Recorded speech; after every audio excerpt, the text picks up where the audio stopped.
হান্নার কোনো সন্তান ছিল না বলে তার মনে ভারী দুঃখ ছিল। তাই সে প্রার্থনা করল, আর ঈশ্বর তার প্রার্থনা শুনে তাকে এক পুত্র সন্তান দিলেন, যার নাম শমূয়েল। হান্না তার ছোট শিশুপুত্রকে এলি নামে এক বৃদ্ধ যাজকের কাছে মন্দিরে রেখে এলো। অন্ধ বৃদ্ধ এলিকে শমূয়েল পরিচর্যা করছিল। শমূয়েল মন্দিরেই ঘুমোত। এক রাতে শমূয়েল শুনতে পেল কেউ যেন তার নাম ধরে ডাকছে। সে ঘুম ভেঙে উঠে ছুটে গেল এলির কাছে, বলল, এই তো আমি। এলি বলল, আমি তো তোমায় ডাকিনি, যাও, ঘুমোতে যাও। কিন্তু আবার সে শুনতে পেল কেউ যেন তার নাম ধরে ডাকছে।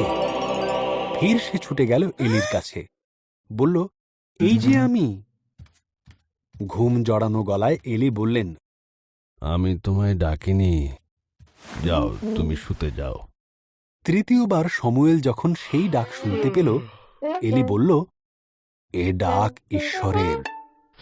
যদি তিনি আবার ডাক দেন, বলবে, বলুন প্রভু, আপনার সেবক শুনছে। শমূয়েল তাই করল।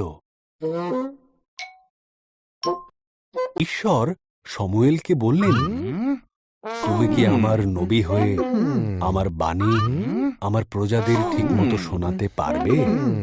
শমূয়েল বলল, আমি পারব। এবং এ কাজ সে তার বৃদ্ধ বয়স পর্যন্ত করেছিল।